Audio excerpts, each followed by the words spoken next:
listeners! Welcome to the Not Cross, your true crime podcast. Me, Ester, and my friend Júlia, we are your hosts, and today we are going to dive into an intriguing case that left many mysteries hanging here. Get ready for journeying through the dark details in the case of Kris Kremers and Lisanne Froon.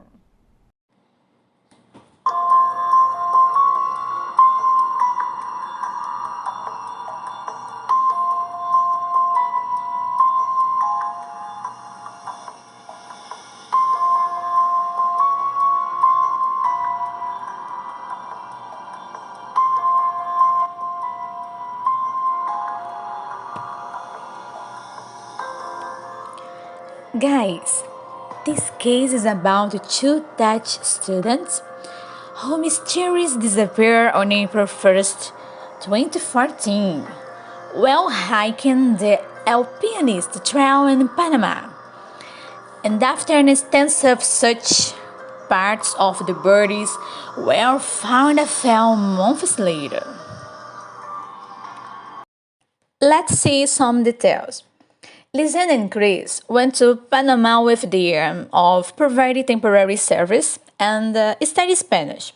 During their stay, both made friends and established bonds with native Panamanians.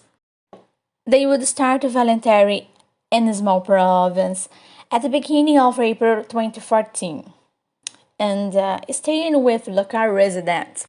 The start of the work, however, was postponed for a week, and both decided to tour the region during their 3 days.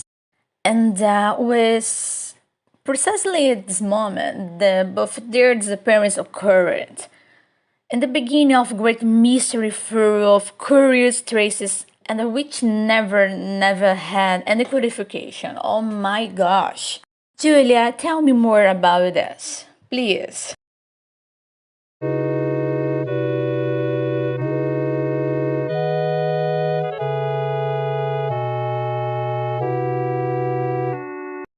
Kris and Lisanne settled into their quaint home just fine. They were staying with a local family and they were scheduled in to start teaching the next day. However, when they got there, things didn't work quite out to plan. It turns out that the local school had booked them in for the week following. Kris and Lisanne, they were there a week early. The two were disappointed, but they took it in their stride. Instead, spent the next week traveling around various locations known by the locals. This unexpected change offered them some unplanned adventures to be had. The weather was pleasant on April 1st, 2014. It was a couple of days into their time in Panama, and the two were still idle with their time, wanting to make adventures for themselves. The two left Boquete early in the morning to hike a local trail nearby called El Pianista, a trail in the jungles of Chiquiri, Panama.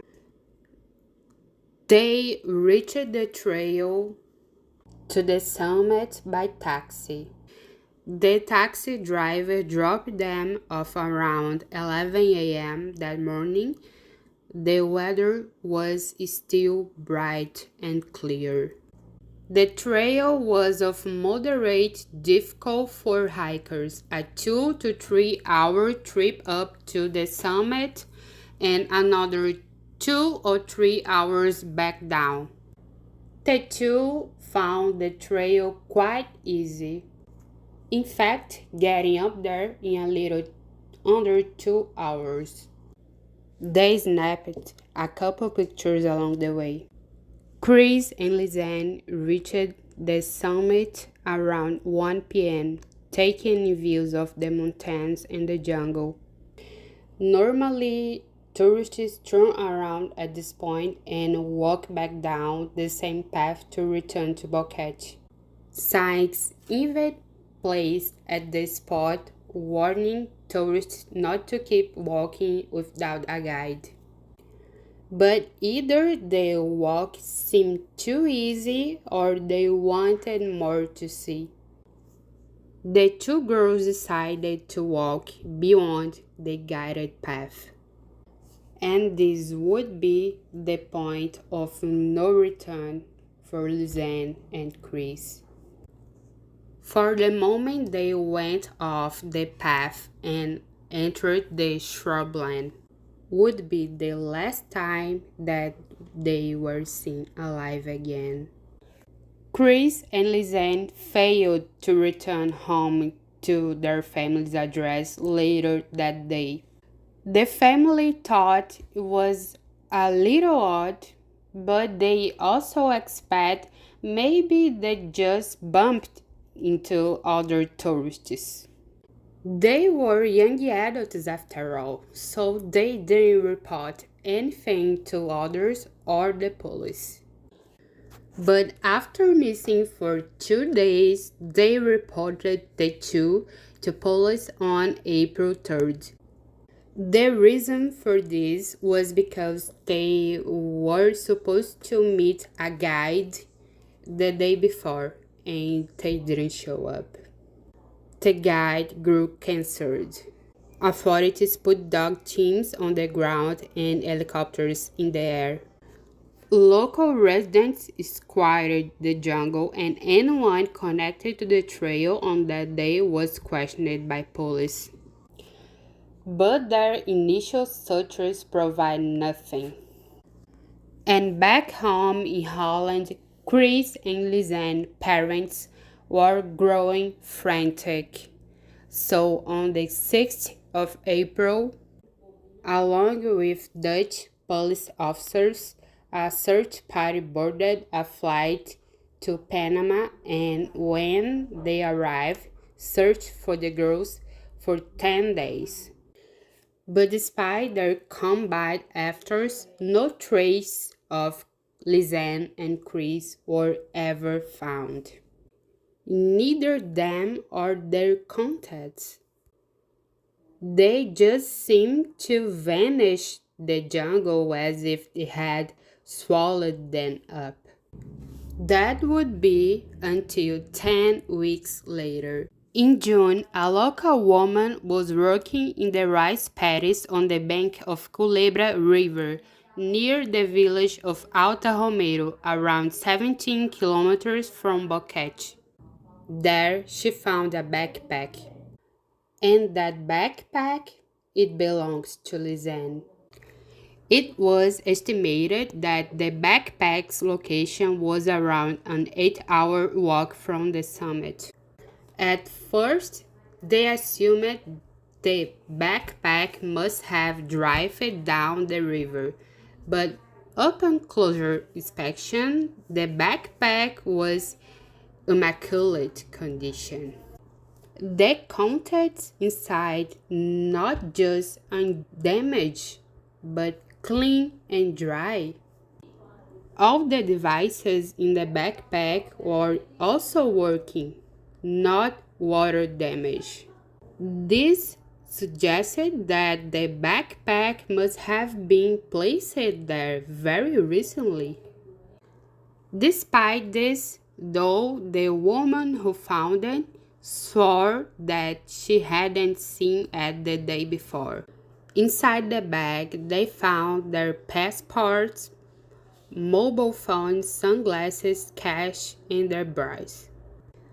They would also find Lisanne's camera contain over 100 images of their trip on its memory card. Police found 133 consecutive photos. That was apart from one which was missing, deleted. The camera had no GPS option, so investigators could only establish the locations of the photos based on their surroundings. In addition to the photos taken on the trail, there were another 90 photos all be taken several days after April 1st. And while investigators were analyzing this camera, they're also looking at the Lisanne and Kris mobile phones. Interesting, they found that both mobile phones had made a series of phone calls not just on the day they went missing, but for several days after too. Both girls tried to call the local emergency number on the evening of their disappearance. None of the calls had gone through. However, thanks to a lack of reception in the area, there was, however, one 911 call made 2 days later on April 3rd. It lasted for a little over a second before breaking up. After April 50, Lisanne Froon's battery died, and after April 60, Kris Froon would make any more emergency calls either. There were, however, several attempts for someone to get into a phone. The PIN code was never correct after April 50. Though on April 11 the phone was turned on at 10:51 a.m. and was turned off again for the last time at 11:56 a.m. This new data shocked police. Law enforcement believed that the two had simply got lost and died shortly after disappearing. But this new evidence, both through phone and camera, suggested that they were alive 10 days after they disappeared.